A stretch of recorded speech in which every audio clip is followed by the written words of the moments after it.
嗨，大家好，我是头头。不知道你最近有没有看到很多人在社群平台上面留言，说输入你的 email 就可以免费领取7天课程，或者是输入你的 email 就可以免费领取自媒体经营电子书。那其实这些都是为了要把你变成他们的电子报读者。现在大部分的创作者都是使用这个工具 ConvertKit 这个电子报系统，它现在改名叫做 Kit 了。那我等一下的影片都会用 Kit 来代替说明。今天这支影片会带你一步一步去了解 Kit 要怎么用，像是账户的设定啊、表单建立、自动化流程等等。那最后我也会跟你们分享一些我自己在使用这个电子报系统的一些 makeup， 还有实战分享和最后的一些常见问题，让你可以减少走弯路的机会。那我们就马上开始吧。那在介绍 Kit 的教学之前呢，我想先跟大家说，为什么现在大家都开始做电子报的经营。那电子报的经营其实算是经营私域的一种。私域是什么呢？你可以把私域想象成是一个经营一个专属于你的小天地，在这边你不用去担心平台演算法的限制，你就可以跟你的粉丝建立更紧密的互动关系。那最常见的私域有 LINE 的官方账号、LINE 的社群、Facebook 社团，还有 Discord 伺服器等等。那为什么现在会大家都想要经营私域呢？有在经营社群的创作者应该知道，不管你是在 Facebook、Instagram 或者是 TikTok 等等经营内容的创作者，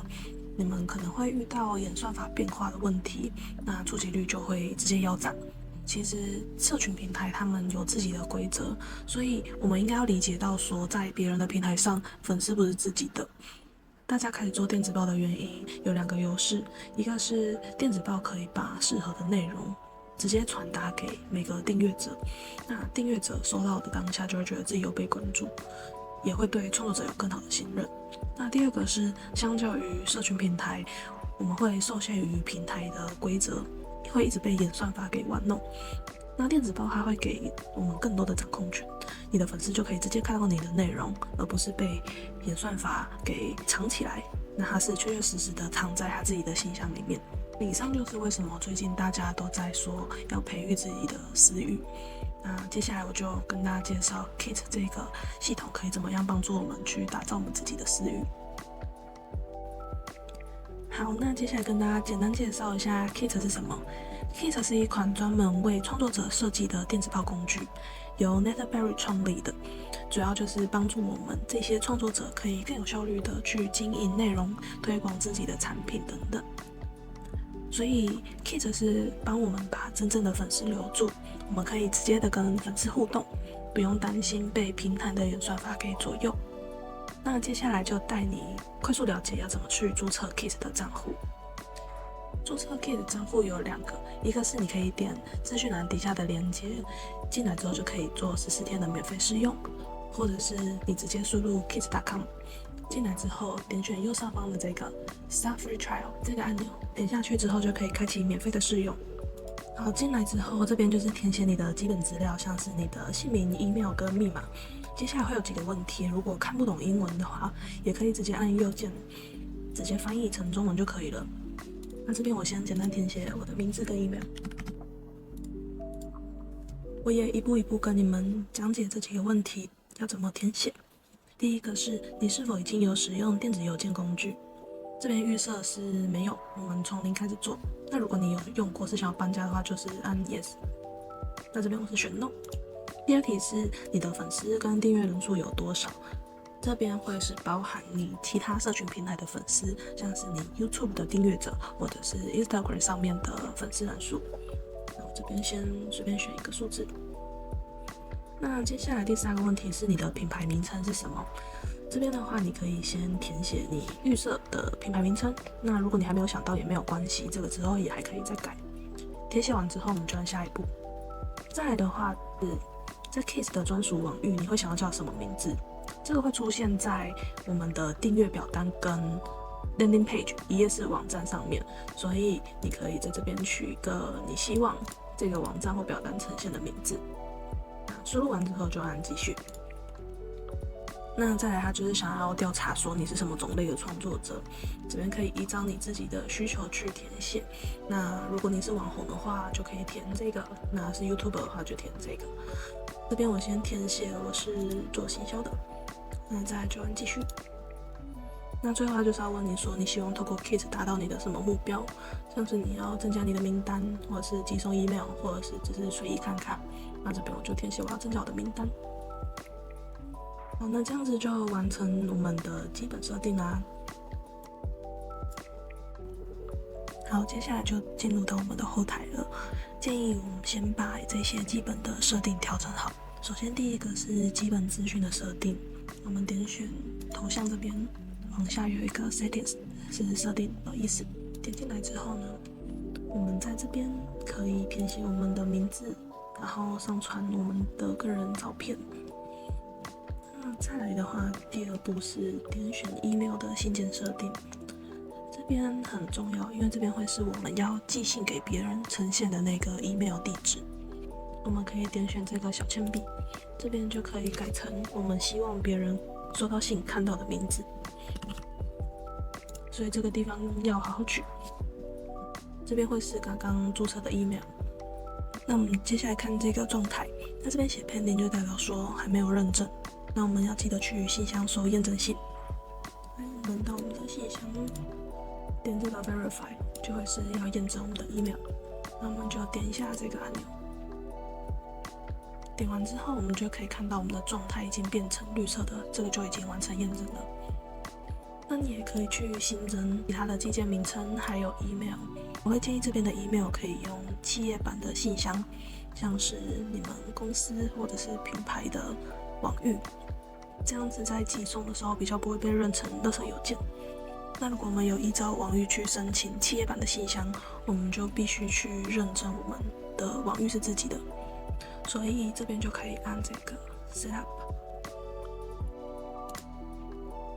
这边就输入你的网域，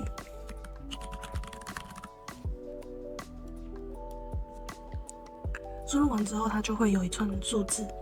这个呢，你就必须把它复制起来，回到你的网域供应商那边去贴上。那我的网域是用 Bluehost 去注册的，那有些人的网域提供商可能会是 Namecheap 或者是 GoDaddy 等等。这个部分我也贴另外一个教学影片在资讯栏，如果你们想知道怎么做的话，可以看那个影片。那这边 Kit 有提供一个功能是直接帮你设定，如果你懒惰的话，也可以直接按这个按钮，它就会帮你设定好。接下来我们要调整我们的时区是在台湾，我们到这个地方来看到这个 time， 从这里选择之后找 GMT+8， 找到台北。点下去之后，我们就完成我们的时区设定了。那上面的话，你也可以设定说你希望在每个礼拜寄出信件，不过也不用担心，这个之后可以再调整。那再来我们看到 domain 的部分，domain 就是网域，这就是 Kit 专属的网域，像是你的订阅表单或者是 landing page 销售页面，这就是我们前面刚刚有先填写过的网域名称。如果你想要连接自己的网域的话，也是可以从这边去做连接。再来是 Commons 这边 ，Kit 也有提供一个服务，是让你可以创造或者是销售自己的数位产品。不过现在台湾没有开放，所以这边我们就简单带过。那再来就是点 Billy 这边，那你们透过我的连接是可以获得14天的免费试用专业版。专业版的话，可以使用一些额外的功能，像是自动化或者是信件序列等等的功能。那它这个只能用14天，你们可以在这个14天内去体会看看有没有需要去用到这个自动化的功能。那如果你有兴趣的话，你也可以在这边加入你的信用卡资讯，它就可以持续的有这个付费版的功能。那基本上的设定就到这边。那等一下会带回我自己的账号那边去做介绍，因为我是有用付费版的，可以让你们看看序列跟自动化要怎么操作。接下来我想带大家看一下 Kit 最主要的几个功能。首先我们先看表单跟 landing page 的制作，这个就会是收集你的订阅者重要的工具。我们点这边 grow， 还有 landing page 跟 forms 这边。进来之后我们点这边新增，那它会有两种，一个是表单，一个是 landing page。我分别给大家看一下它是长什么样子。表单进来之后，它会有4个可以让你选。第一个是内嵌在文章里面，第二个是弹跳视窗，第三个是右滑或者是左滑进入网站，最后一个是它会定选在最上方。那我先点进来让大家看一下表单会是有哪一些范例可以选择。你们可以看到它的表单范例库有这些，你们可以选择自己喜欢的，然后去做调整就可以了。再来的话是 landing page。Landing page 简单来说是主要的目的就是让你填写 email 订阅电子报，这 Kit 的一些范例库也可以看一下，说有没有自己喜欢的，并进行调整。那接下来我用一个其中的范例跟大家介绍表单要怎么去填写。表单的话会有标题，还有叙述跟一些填写的栏位跟按钮可以去做设定，这边就按照你的需求去填写。像是你可能想要写免费电子书领取，或者是免费课程领取等等，这边就调整即可。那这边你也可以去新增说你希望收取订阅者的什么资讯，比如说 email 的地址，或者是你想要新增它的名称。那如果你想要新增它的名称的话，点选这个加，多一个栏位之后，到右边这里选择这个 first name， 并且可以在这边调整你想要呈现的文字，例如说如何称呼你等等。那最后按钮的部分，你也可以写吸引人的文案，像是免费下载等等。那点回这个，你可以在这里上传你想要的图片，比如说数位产品或者是电子书的图片，就按 replace， 然后选一个你想要的图片上传，就会变这个样子。那一切都确认没有问题之后，就可以按 save。我想要提醒大家，在建立好表单之后有几个重点，可以按 setting 这边设定。大家在订阅完之后，可以让它呈现出一个成功订阅的讯息，让他知道说他已经成功的订阅了，或者是要他要到信箱去收取验证信件。那再来的话，可以点这个 incentive， 第一个要勾选这个验证的步骤。第一个是可以确保没有填错 email， 第二个是减少我的信件变成垃圾邮件的几率。那我们可以在这边编辑我们希望验证信长什么样子。Kit 有模板信件，不过它是英文呈现，所以是希望大家都可以看懂，所以我是改成中文的部分。这边你就可以调整你要的主旨，还有内文。那这里就是让他们确认订阅的按钮。内文写完之后呢，最后进行确认你要寄件的 email 是不是你想要的那个，之后就可以按 save 关起来了。完成好所有的设定之后呢，就可以按 save。储存完之后，就可以按 Publish 发布。你就可以针对于你想要的形式去做发布，比如说你想要放在你的社群个人简介上面，或者是你想要放在你的 Workplace 网站上面，都可以。这个就是表单的介绍。那 Landing Page 也是一样的操作，我就不另外再教学一次。接下来我要教大家怎么样去寄送自己的第一封电子报。我们到这个 Send， 然后点 Broadcast 这个地方。这个就是我们统一寄送电子报的地方。那进来之后，你可以看到所有你过去发过的电子报，包含每一封电子报的开信率、还有点击率跟退订人数等等。一样，右边这边按3个点点，你就可以按复制，或者是重新寄送，或者是打开。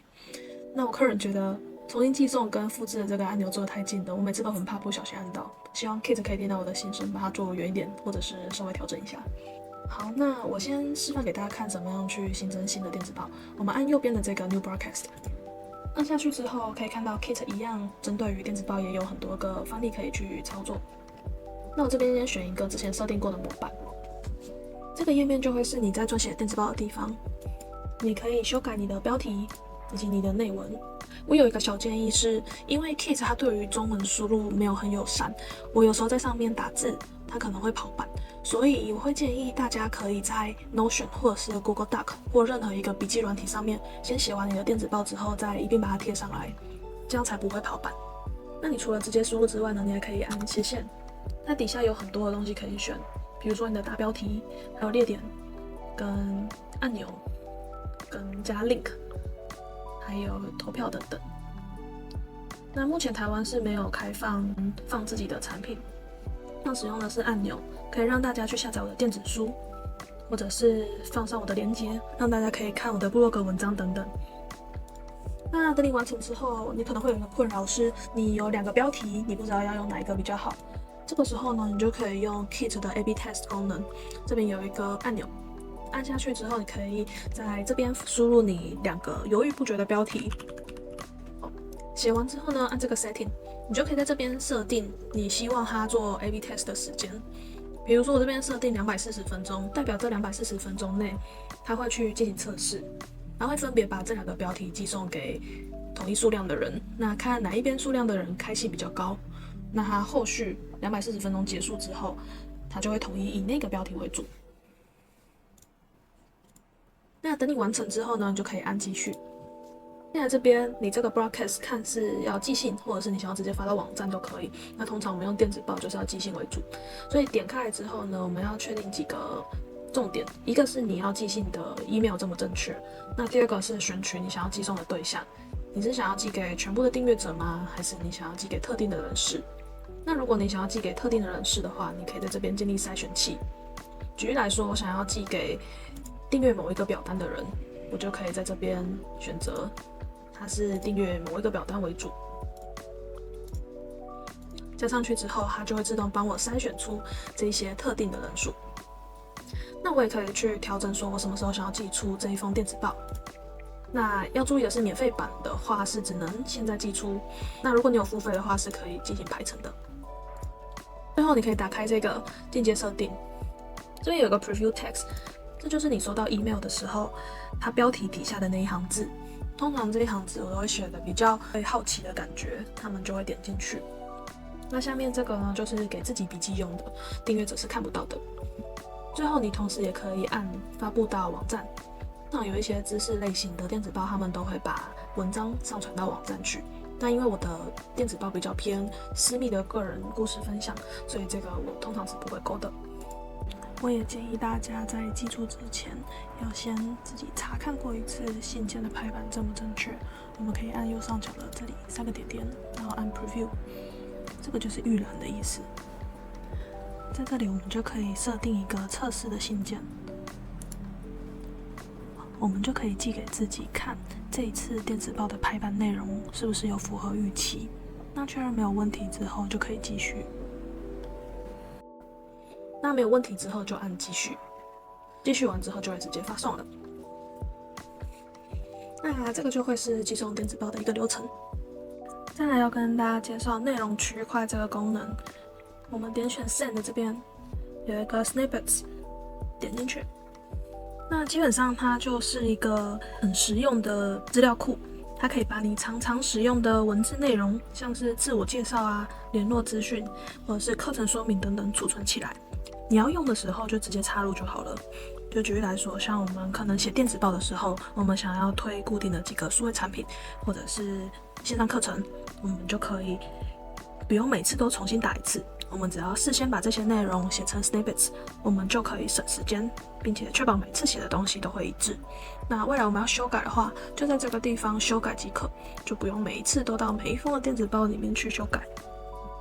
那我们示范一下，我们点上面的这个 New Snippet，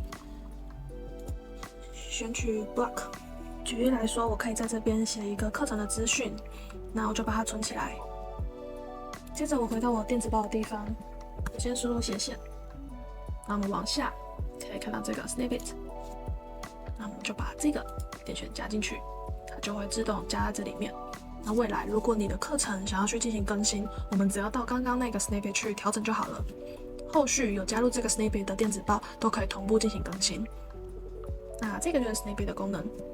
除了刚刚用的区块的方式呈现，你也可以用 inline 的方式呈现，像是我可以加入客制化，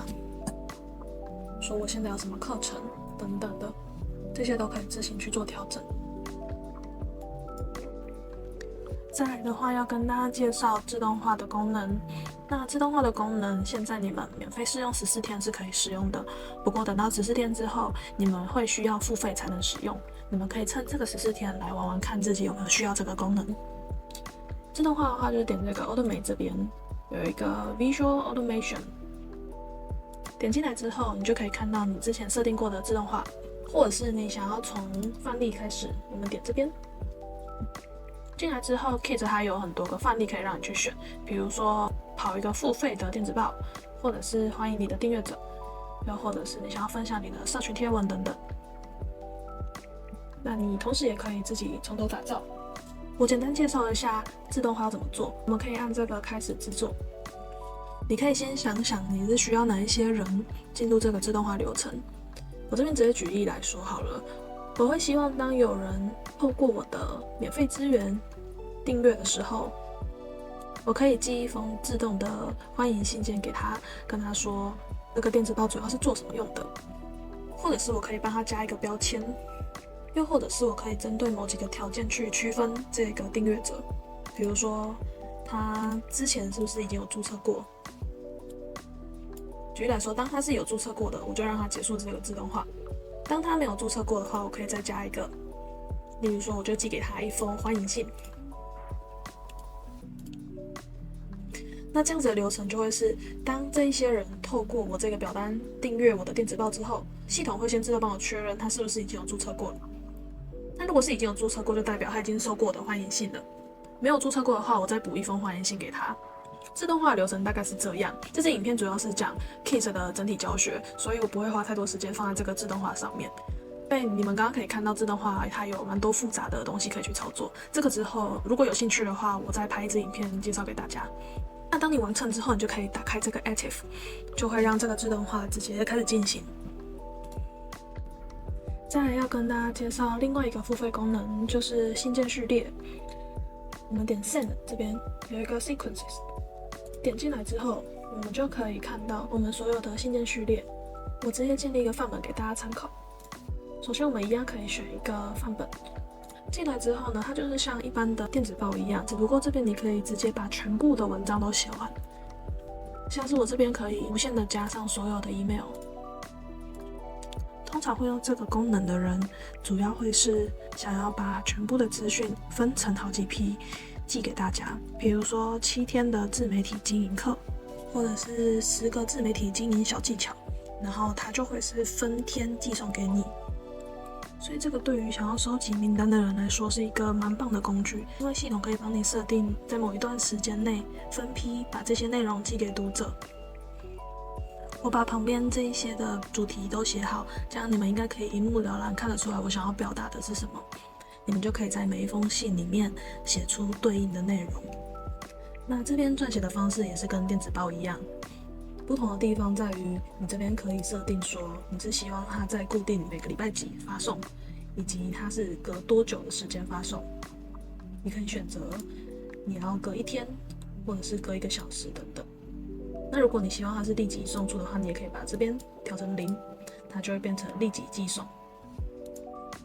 那这边都完成之后呢，就是按下面的发布。看到这个绿色勾勾打开之后就是完成咯。那你同样也是可以在这边命名，这样就可以看到这个是自媒体教学的信件序列。这时候你就可以回到我们刚刚讲到的自动化流程那边，挑选适合的受众，进入这个信件序列。那这个就会是信件序列的部分。接着我想跟大家分享我使用 Kit 这个电子报系统踩到的一些坑，那也希望分享给大家，让大家不要重蹈覆辙，也可以收集到该收到的名单。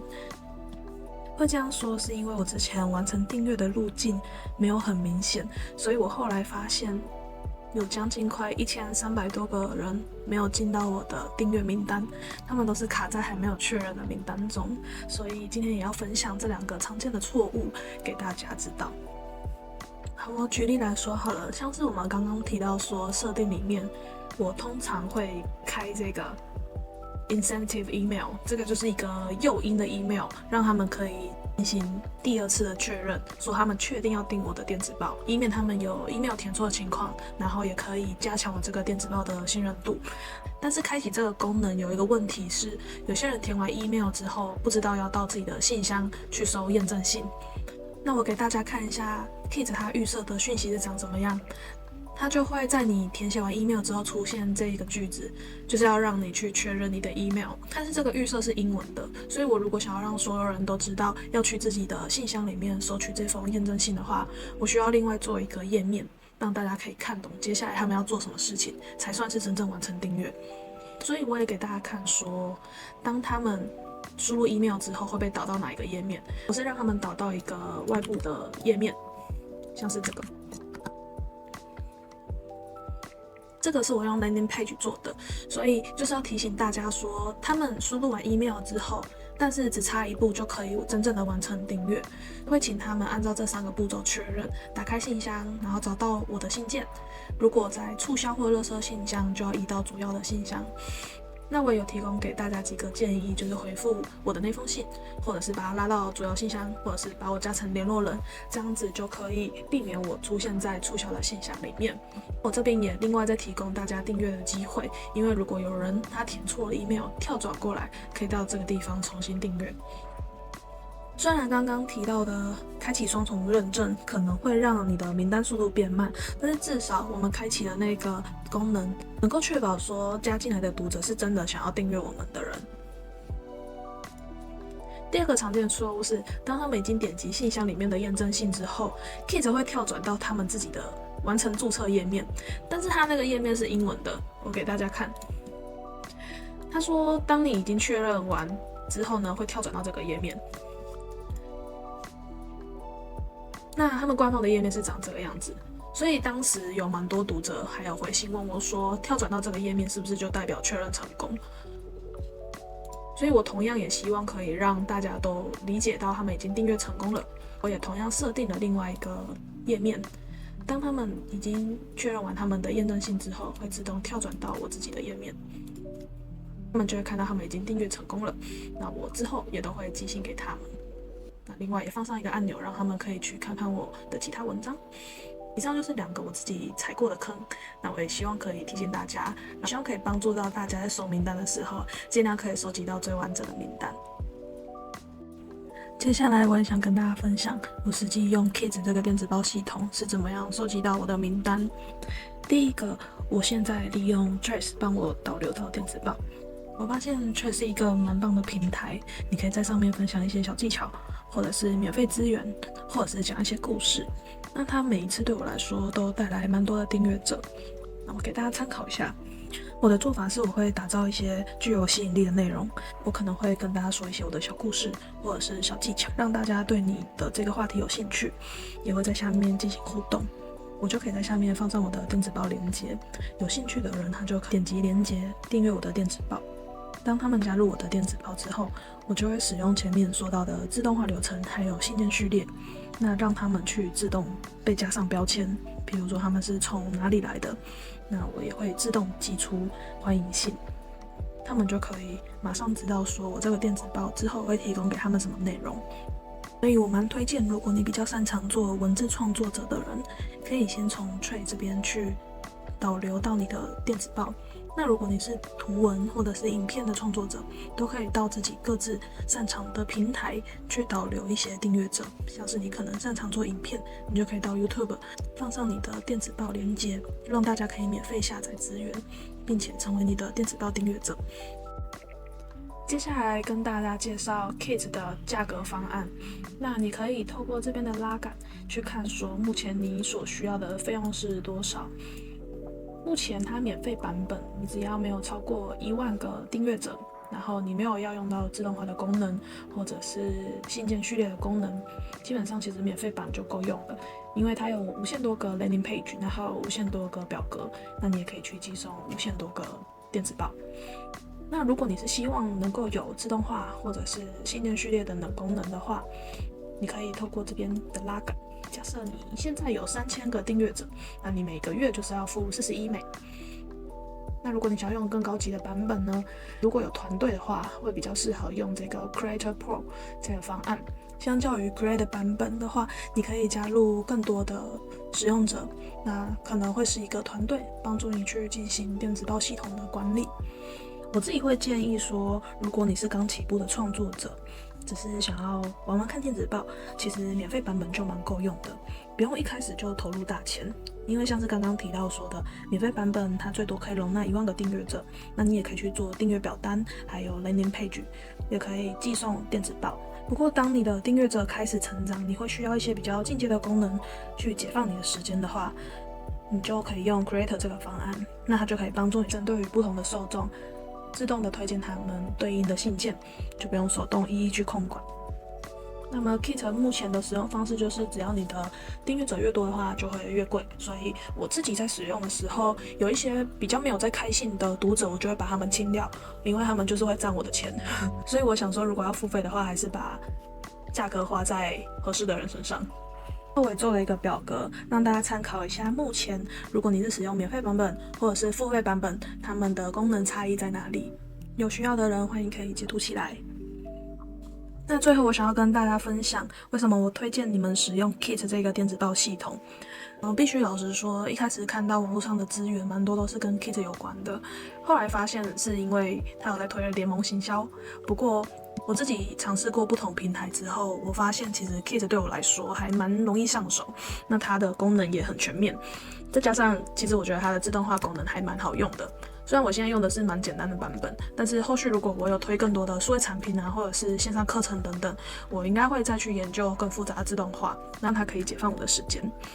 虽然很多人说这是联盟行销，但我自己实际使用过，蛮喜欢的，才会推荐给大家。所以大家也可以去多方评估看看，不一定说大家推荐的都会是适合你的，还是建议每一个人都可以去不同的平台尝试看看。最后我也想跟大家分享使用 Kit 的几个缺点。第一个是它是全英文的，所以对于英文可能没有那么流利的朋友，会使用上有一点困难。不过如果你是按右键翻译或者是使用其他翻译工具，说不定还可以的东西基本上都是英文为主。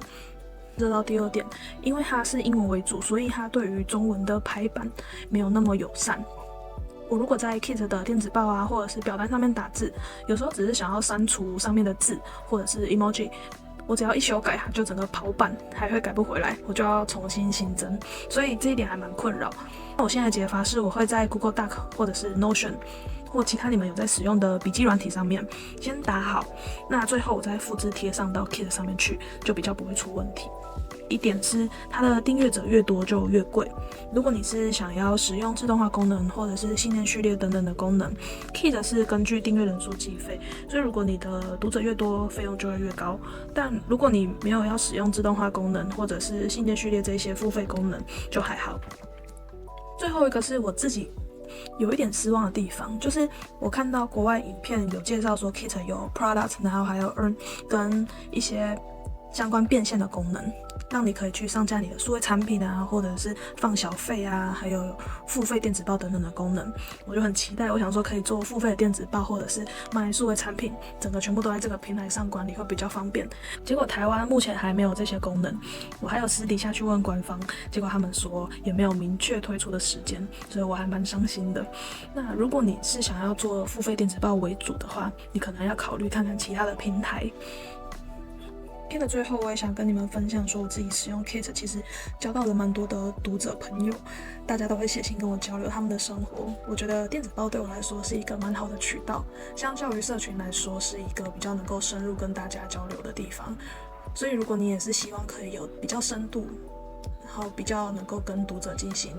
内心的交流的话，我会建议你可以从电子报系统来做做看。那至于什么平台，你也可以去尝试看看。我推荐的话就是 Kit， 我自己使用蛮上手的，所以在这边也推荐给大家。最后，我也希望这些分享对你有帮助。那如果你对我的内容有兴趣的话，也欢迎可以订阅我的电子报。每周二我都会分享一些小故事，那期待可以成为你的笔友。如果你觉得这支影片对你有帮助的话，也欢迎帮我按赞，然后可以订阅我。我后续在分享新的影片的时候，你也可以第一时间看到。那就先这样了，拜拜。